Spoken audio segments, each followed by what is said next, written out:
it's your boy Luke here for our DFS fades and sleepers for this week's Masters tournament. It is one of my favorite videos of the week, probably one of the most important videos, because this is where we consider ownership and a lot of the strategy that goes into these DFS contests. In this video, we'll be covering the top 3 players that I think are a little bit overhyped for this week, my fades, and of course our sleeper picks, the diamonds in the rough being a little bit overlooked by the masses, some of these low-owned, high upside plays, and I'll be targeting for some of these large field tournaments that try and get some leverage and potentially take something down this week. Now the fades are going to be extremely difficult to unearth this week. I'm trying to make sure they're $9,000 and above, so of course all of those players world-class, top 10, top 15 players in the world, so that makes it extremely difficult. And with our sleeper picks, of course, with all of the best players up top, it's actually pretty easy to get the sleepers. So, a little bit of give and take there with the fades versus the sleepers. Let's go ahead and hop right on into it and show you exactly what I'm talking about.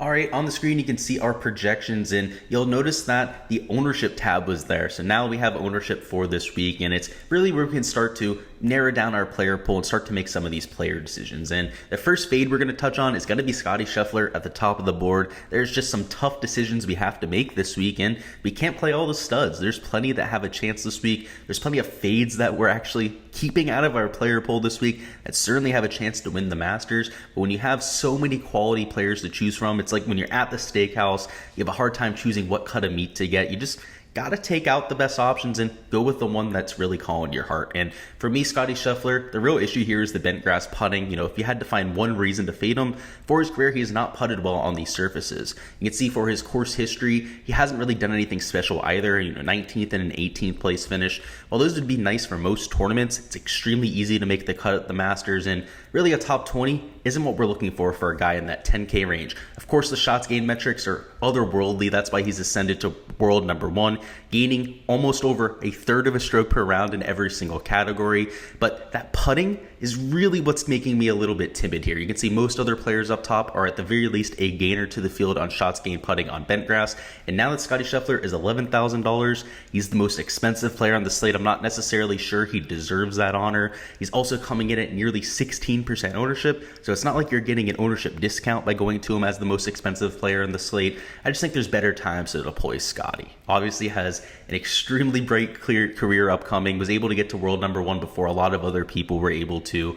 So I completely understand the play, just going to be sitting on the sidelines for this week for Scottie. Next up, we're going to be talking about Viktor Hovland as a fade, and I tend to fade him a lot here on the channel because his skill set, while it's great for certain golf courses, for courses like Augusta National, it is not adequate. He's somebody who, of course, the getting up and down is an issue, but also some of the more nuanced part of the games where you're trying to plan it out, trying to be aggressive in the right areas, isn't something that Viktor Hovland does well. He's an extremely aggressive player. We know that. He's really has that go big or go home type of attitude. He's always pin seeking, pretty much taking on all the risk at these golf courses. That's very similar to a Bryson DeChambeau. He's also one of the most aggressive players in the world. And anytime he has a chance to take the driver off the tee, get it down there as far as humanly possible, Viktor Hovland's going to do so. Now, I'm not saying this is something that's going to be the case for his entire career. Of course, as he gains more experience at Augusta, I would expect him to get even more strategic, maybe play a little bit safer over the years as he gets used to this golf course. But the up and down game right now is the issue,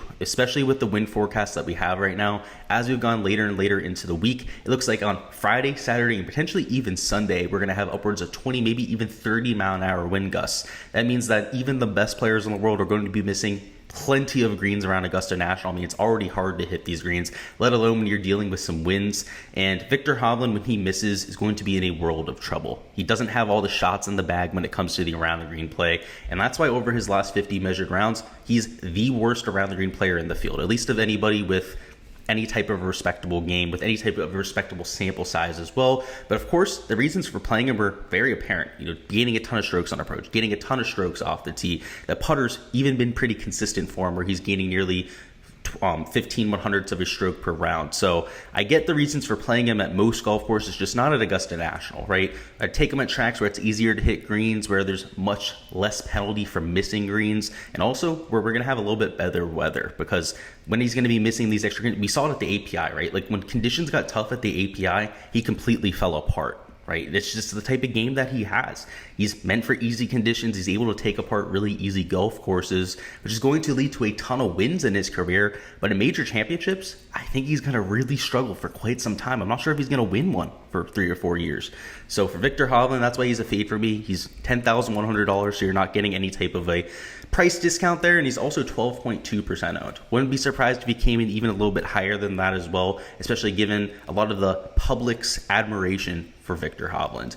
And now finally, the last fade, the last guy that we have to take a stance against, because boy, it's hard in this slate. I wanted to make sure that they were $9,000 plus, so they were true fades here on the channel, is going to be Patrick Cantlay at $9,500. Now, I've been really touting him. I played him at the Players Championship. I was expecting him to rebound, and it didn't happen. And if we take a look at the last 24 measured rounds, you'll see why we're fading. He's losing nearly 0.2 of a stroke per round with the approach play. He's the only player other than Bryson DeChambeau, priced above $9,000, that is losing to the field with their approach play. Of course, Bryson's a fade for me this week, but I don't think that's surprising, so that's why I didn't want to talk him up in this video.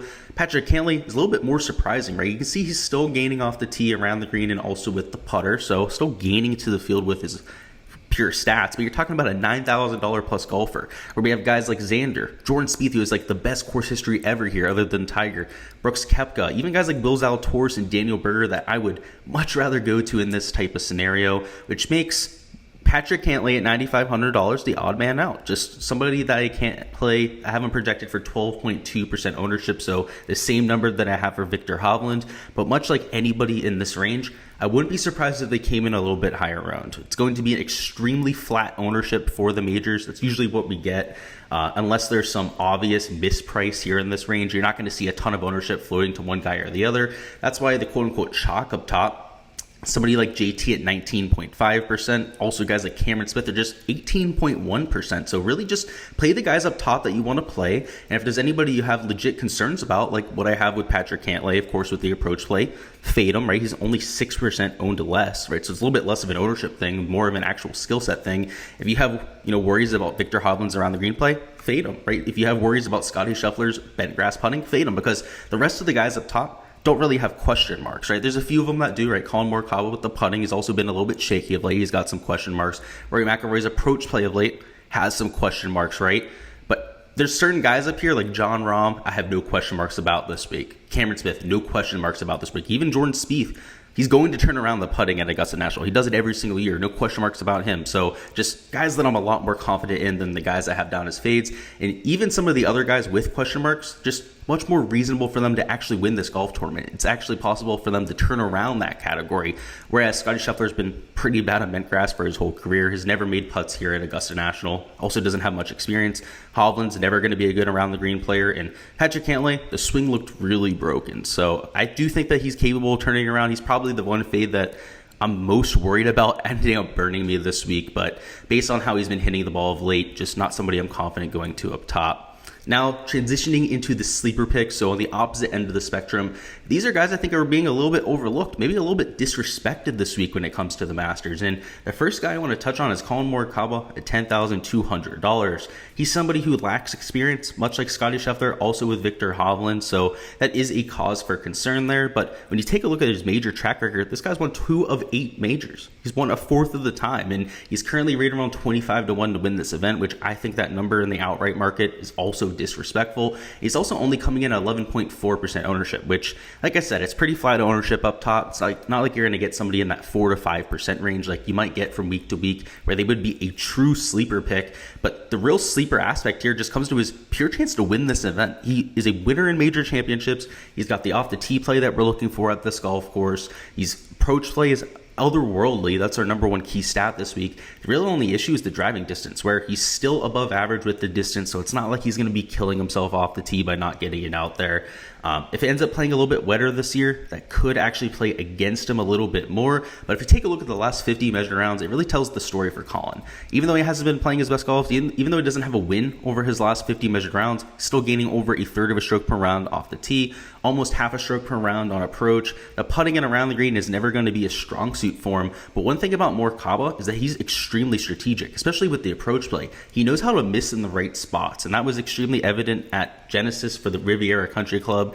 You saw him missing at the right spots, getting up and down all over the place, and that was his first event for quite some time, and he almost ended up taking that down. He finished in second place, so that's a comp course that I'm using also for Augusta National, which if he's playing well at comp courses, if he has the exact skill set that we're looking for, just major championship pedigree, which is extremely important for these weeks. I mean, even more so than other weeks, there's extremely correlated to success. You've seen guys like Morikawa have success time and time again at majors. Brooks Koepka comes to mind, of course. I mean, John Rahm's also been pretty dominant in major championships. So certainly somebody that I'm going to with a ton of high upside. And the key differentiator between Morikawa and Hovland is the fact that he's more strategic, right? Even though he's not the best around the green player, he's not bleeding almost a stroke per round around the green like somebody like Hovland is.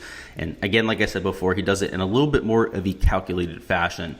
Now we have Rory at $10,000. He's somebody I played last week as a core pick, and he really burned me. I ended up still making money on the week, so it didn't burn us all that much. But at $10,000, I think he definitely has a bounce back in him. And the main reason that I'm looking to him is in his interview, he mentioned as missing the cut at the Valero actually a good thing, where he was able to work on his game. He knew what he was doing wrong, and he already fixed it. He said to the media that he had already fixed out the irons. He had them dialed in, and that's what was holding him back, because the off the tee play was outrageous. He was still hitting the ball out there 340, 350 yards per drive. Around the green, he looked pretty sharp as well. Now, he wasn't otherworldly with the around the green play, but it was good, more than good enough. And the putter, especially on day one, looked pretty good. He was making a lot of those 15 to 20 footers, just was putting himself out of position with the approach play. Day two was kind of a mess all over, but like he even said himself, maybe it was a good thing that he missed the cut there at Valero. He was able to work on those things, get them ironed out. And if he has his iron play back straightened out, the approach play, of course, is the main thing that makes Rory McIlroy go. We know the off the tee play is going to be there. We know he's going to make his fair share of putts. You can see on bent grass for his career, he's gaining nearly a third of a stroke per round. That's one of his best surfaces on tour. I expect the world from Rory, right? This is somebody who we're always talking about the slam, whether he's going to get the win at the Masters to break that through. And now he's coming in at only 10% ownership. Nobody wants to play him after one bad week. That's going to happen for Rory. He's a field player. He's going to have those bad weeks from time to time, and especially if he's saying himself that he feels really good for this event, definitely somebody I'm looking to go to, because what better story for the Masters than Rory McIlroy completing that career Grand Slam? Sure as heck hope we see that type of thing this week. And now lastly, the last sleeper I'm going to is going to be Daniel Berger at $9,000, who the course history here is not favorable. If you take a look at it, miscut here, 32nd in 2018, 27th in 2017, didn't play when he was a little bit injured in 2019 and 2020. Also wasn't qualified for the event at that point, which in 2020 was just an absolute shame. He was one of the best players in the world at that point, but based on qualifying and when it ended, he wasn't able to get into the field there. So I remember that quite vividly. I was up in arms about Daniel Berger not being able to play in that golf tournament. But now that he's able to get back here, I know he missed the cut the last time out. I'm expecting the world from him, because in general, it's a great course fit. Just take a look at the Honda Classic, where he was able to get up and down all over the place. He has a ton of imagination that he puts into his shots. He's got a low ball flight. So like I said before, with the potential weather that we might have in the forecast for the weekend, he's very good at flighting the ball. One of the few guys in this range that has a lower ball flight, where at Augusta National, typically we're looking for that high ball flight, but if we're going to have super windy conditions, it's going to be one of those outlier years where the high ball flight's not going to be advantageous. So could be somebody to take a look at, especially if the wind ends up getting a little bit nasty for the weekend. And the main reason that I really like Daniel Berger here is the guy is an absolute baller. If we take a look at the last 24 measured rounds, you can see even though he hasn't had his best stuff, he's still gaining across the board with all of the shots gained categories. A lot of that was hampered by his recent form, where at the match play he got absolutely destroyed, right? He finished 35th place, nearly last place. He had 0 points out of group play. Completely was out of every single match as well. Really wasn't competitive. So he lost a ton of strokes to the field there. 13th at the Players, though. 4th place at the Honda. I know I talked about that Honda Classic. I knew he kind of fell apart down the stretch, but he had himself in contention all week because he was playing beautiful golf. I mean, off the tee, he was gaining a ton of strokes. Approach play, putting himself to 15, 20 feet on every single hole, and he was making a ton of putts. He was on track to set a really nice scoring record there at the Honda Classic as well. So somebody I'm willing to go to. I think it's a little bit overblown. Again, the quote-unquote collapse that he had there on Sunday. And even though he missed the cut last time out, just has a skill set that should fit well here at Augusta National, and perhaps he's able to turn that around, post a top 10, top 5 finish here this year. and break out of that mold. That's all I've got here for the fades and sleepers. Before we go on and get out of here, go ahead and let me know down in the comments what your biggest fade in the slate is, and of course who your biggest sleeper pick is. We'd love to hear from you guys. For me, my biggest fade has to be Scotty Scheffler at the top of the pricing board. And my biggest sleeper pick, I'm going to go ahead with Rory McIlroy just because he was the lowest owned of the bunch there. Also, he's still in that $10,000 range. I just think that he's going to turn around that approach play, and if he does, he has everything working for him this week. So a high upside play there, but go ahead and let me know the fade and sleeper that you guys have. We're going to have even more golf content coming for tomorrow on Wednesday. So we're going to be having another DFS strategy video dropping sometime in the afternoon. I'm going to actually make it about lineup construction. So there might be some weather impact that we have to talk about with the forecast getting more and more accurate tomorrow. I want to talk a little bit about stacking tee times. Also want to talk about stacking skill sets a little bit. What your exposure rate should look like in some of these 150 max contests. Look forward to that extra piece of content. And of course, our weekly DFS live stream at 7 p.m. That'll be its usual time slot. We'll be covering weather once again, but in a little bit less detail than what we'll be doing during this strategy video, covering my player pool, projections, your live questions, all that sort of fun stuff. So if you haven't already subscribed, make sure you do so you don't miss any of that to come. If you haven't already liked the video, make sure you do so as well. I really appreciate that. It helps me out a ton here. Best of luck with all of your lineups for this week, and let's get this cash.